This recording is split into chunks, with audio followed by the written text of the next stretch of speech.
Veronica thought she was just saving 2 freezing strays from a blizzard, but when she woke up to the sound of heavy boots and tactical vehicles shaking her cabin, she realized she had brought something dangerous inside.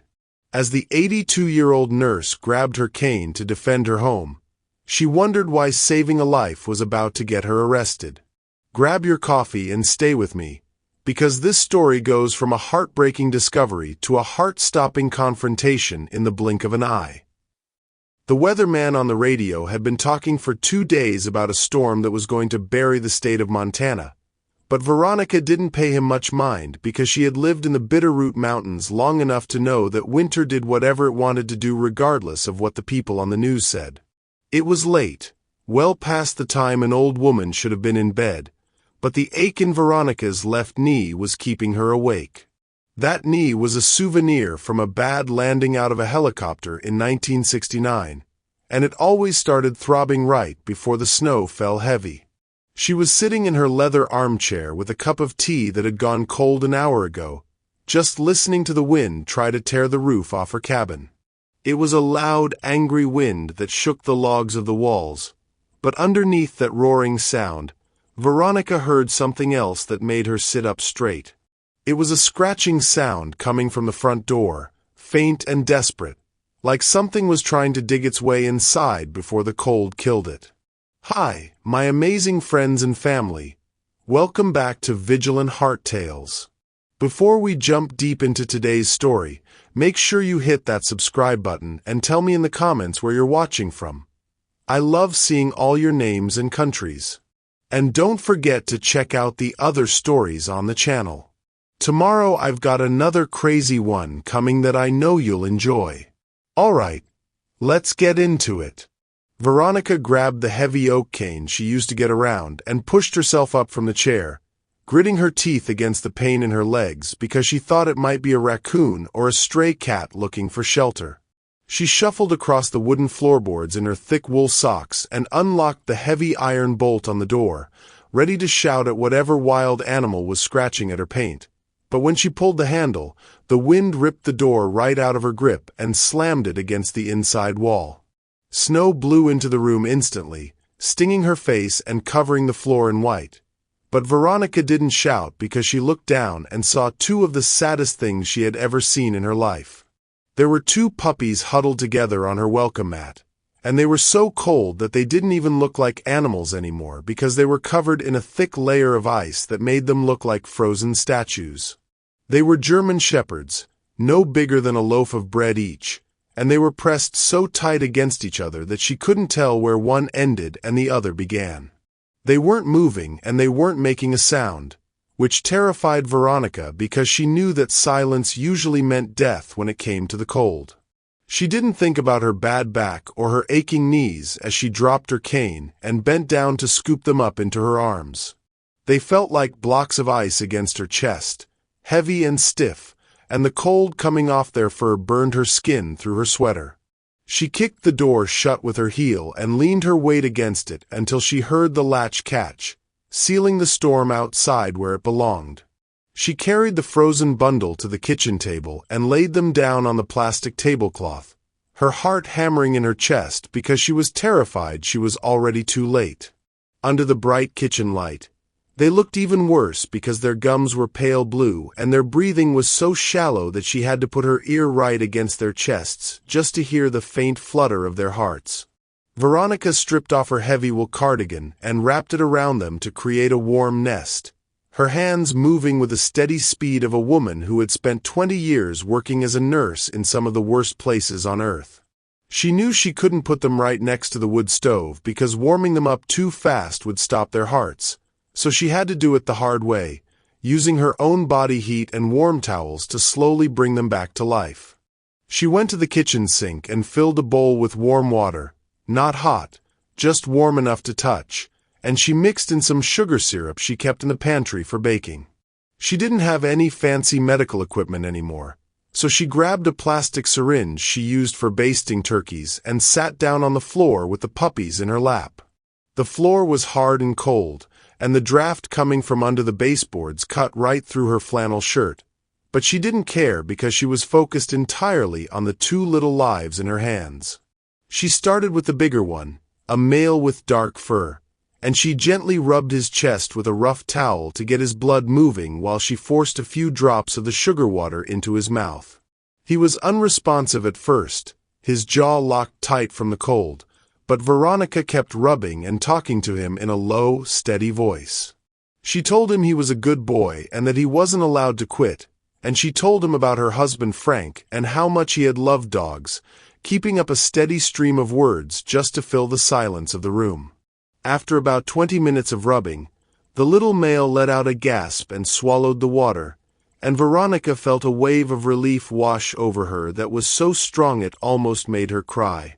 She moved to the smaller puppy, a female who was in much worse shape, and she tucked the little dog right inside her shirt against her skin so that her own body heat could warm the puppy up.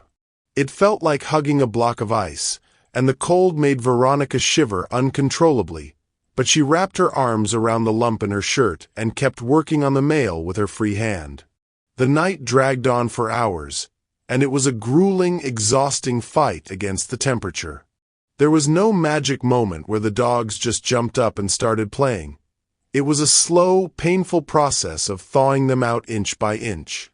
Veronica changed the towels every time they got cold, running back and forth to the dryer to get fresh warm ones, ignoring the screaming pain in her hip every time she stood up. She fed them the sugar water drop by drop, watching their eyes for any sign of life, and she cleaned up the mess when they got sick as their stomachs started to wake up. She noticed they were wearing collars, which was strange for stray dogs out in the mountains. The collars were made of thick nylon webbing, not the cheap leather you buy at the pet store, and they didn't have any name tags or jingle bells on them. Instead, they had a series of numbers stitched right into the fabric, and there was a strange black square on the buckle that looked like some kind of computer code. Veronica didn't know what it meant, and honestly, she didn't care at that moment because her only priority was keeping their hearts beating. She wondered briefly if someone was out there in the storm looking for them, but the wind was howling so loud outside that she knew nobody could survive in that weather for more than a few minutes. These puppies were survivors, and that made Veronica love them instantly because she respected anyone or anything that refused to give up when the odds were stacked against them. Around 3 in the morning, the male puppy finally lifted his head and looked at her with dark, confused eyes. He let out a low groan that sounded like an old man getting out of a chair, and he tried to stand up on the slippery floor.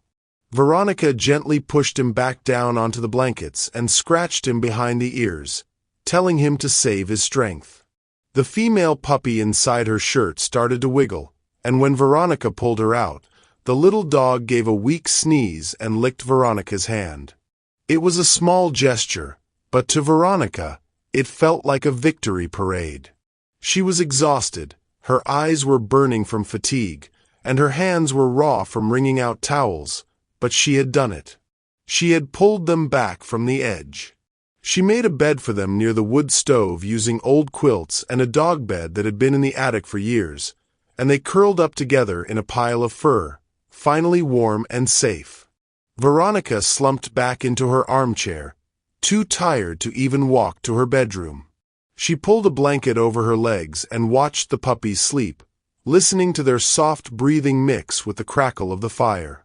She thought about how quiet her life had been for the last few years, just her and the house and the memories of people who were gone, and she realized how much she had missed having something to take care of.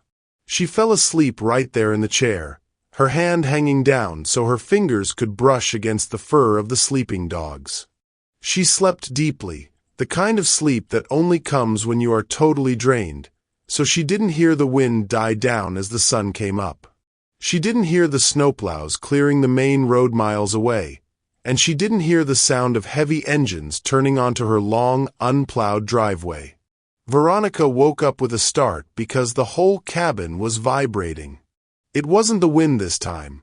It was a deep, mechanical rumble that shook the floorboards and rattled the windows in their frames.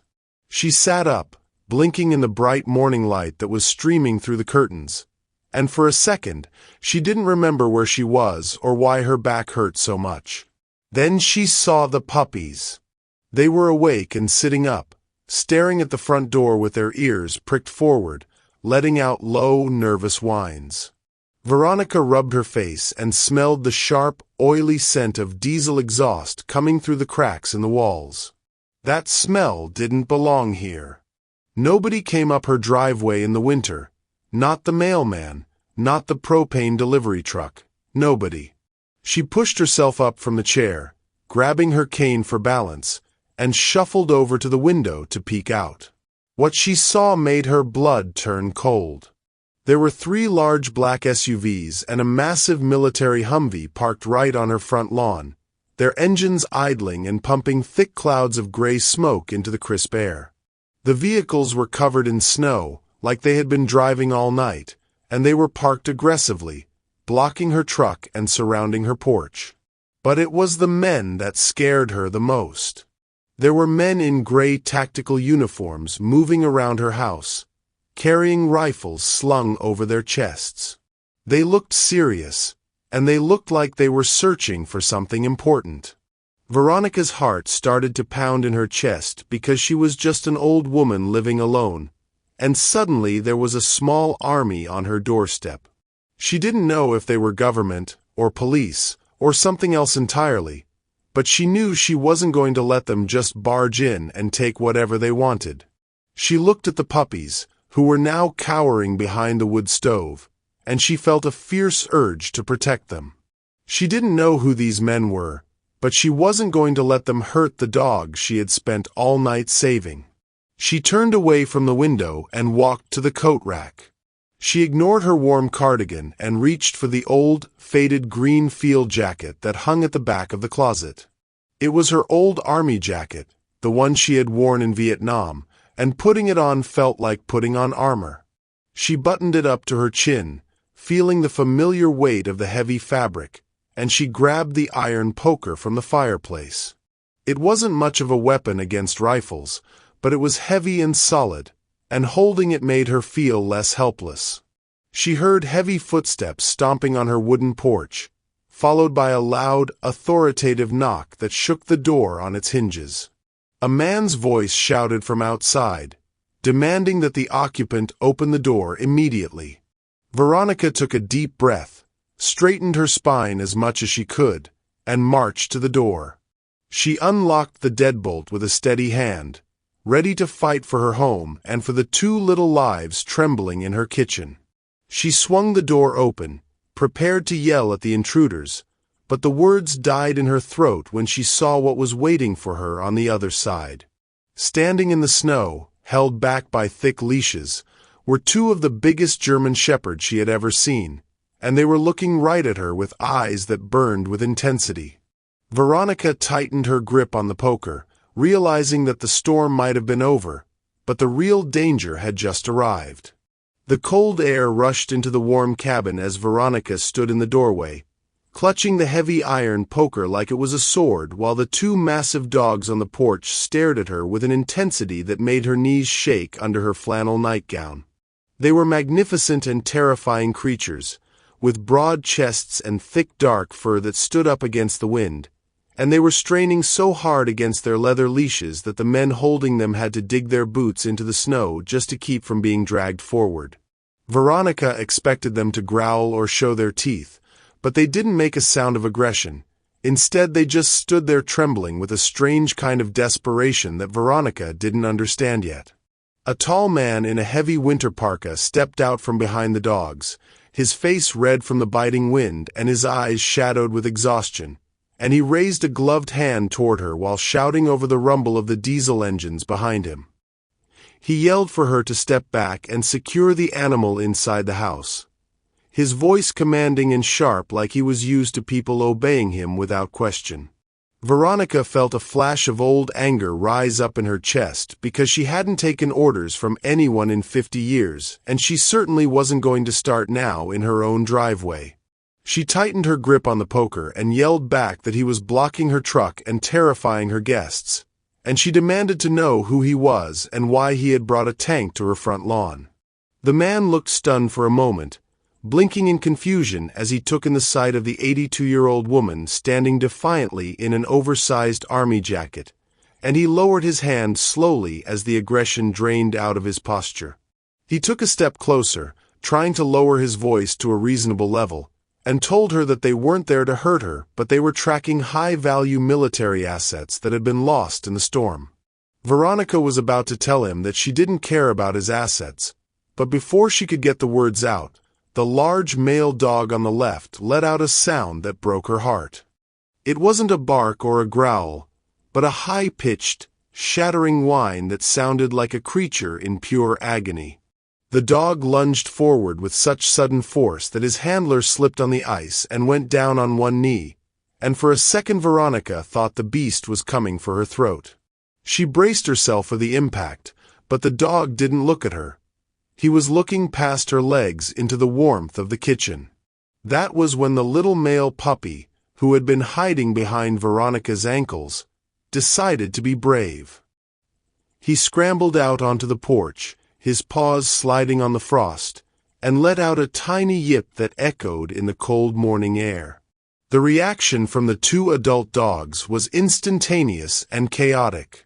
The discipline of the soldiers completely fell apart as the two massive shepherds broke their stay commands and dragged their handlers across the slippery porch to get to the puppy. They didn't attack. They collapsed into a pile of fur and emotion, whining and nudging the puppy with their wet noses, checking him over frantically as if to make sure he was real. The mother dog, who was slightly smaller than the male but just as powerful, started licking the ice off the puppy's ears with a frantic energy while the father dog used his giant paw to pull the puppy closer to his chest. Veronica watched in shock as the terrifying beasts transformed into worried parents right in front of her eyes, and she felt the iron poker slip from her hand and clang onto the wooden deck because she realized she wasn't looking at monsters, she was looking at a family reunion.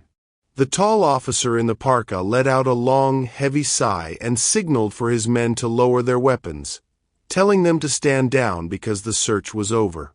He walked up the steps, stepping carefully around the pile of crying dogs, and stopped in front of Veronica. He looked at the chaos on the porch and then looked up at her with eyes that were no longer hard and professional, but tired and grateful. He introduced himself as Lieutenant Colonel Ricard from the 19th Special Forces Group, and he explained that a transport helicopter had hit severe turbulence in the canyon yesterday, and the crate carrying the puppies had been jettisoned to save the aircraft. They had assumed the puppies were dead, frozen in the impact or killed by the storm, but the parents had refused to stop tracking. Ricard explained that the adult dogs, Sarge and Lady, were the lead trackers for his unit, and they had picked up the scent 5 miles away and dragged the team through waist-deep snow all night to get here. Veronica listened to him, but her eyes were on the dogs. The second puppy, the little female she had warmed inside her shirt, had waddled out to join the pile, and now both parents were laying in the snow, completely ignoring the soldiers and the cold, just wrapped around their babies. It was the purest thing Veronica had ever seen, and it made a lump form in her throat because she remembered what it felt like to be reunited with someone you thought was gone forever. Ricard cleared his throat and looked past her into the open door of the cabin. He saw the towels scattered on the floor, the syringe of sugar water on the table, and the makeshift bed near the stove. He looked back at Veronica, and this time he really looked at her. He saw the way she stood, tired but upright, and his eyes drifted to the faded name tag on her field jacket that read L. Morris. He asked her quietly if she had warmed them slowly, and Veronica nodded, telling him that she knew rapid rewarming caused cardiac arrest, so she had used body heat and warm fluids instead.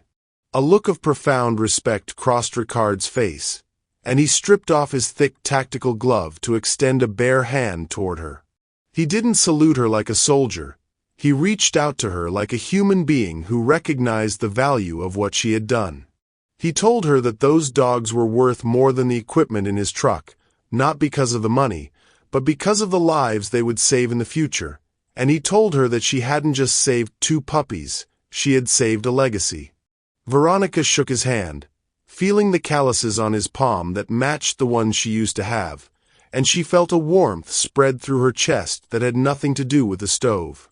For the last few years, she had felt invisible, like an old piece of furniture that the world had forgotten. But looking at this colonel and his dogs, she felt seen. She felt useful. She admitted to him that she thought he was the police coming to arrest her for stealing them, and Ricard laughed, a dry, raspy sound that made the other soldiers smile. He told her that nobody was arresting her. In fact, he didn't think he could get the dogs to leave her porch even if he wanted to. He pointed to the dog family, who were now trying to squeeze through the door into the cabin, tangled in a mess of leashes and tails. The colonel shivered slightly as the adrenaline of the search wore off and the cold reality of the morning set in, and he looked at his men who were stomping their feet in the driveway trying to stay warm. He asked Veronica, with a humble tone that was very different from the way he had shouted earlier, if there was any chance she had coffee because his team was frozen solid and the heater in their truck was broken. Veronica looked at the soldiers, who were just young men under all that gear, boys who looked like they missed their mothers, and she looked at the dogs who had already decided that her living room was their new den. She realized that the silence she had lived with for 4 years was gone, replaced by the heavy breathing of dogs and the chatter of men. She smiled, stepping back and pulling the door wide open. She told him to bring them all inside, warning him that she only had instant coffee, but it was hot and strong. As the soldiers piled into her small cabin, filling the space with their bulk and their noise, and the dogs curled up in front of her fire with their puppies safe between their paws, Veronica Morris went to the kitchen to put the kettle on. She watched the steam rise from the pot and looked out the window at the storm clouds finally breaking apart to reveal the blue sky, and she knew that this was a story she would be telling for the rest of her life, about the night the cold tried to take everything and the morning she got it all back. Thank you so much for staying with me until the very end of this story.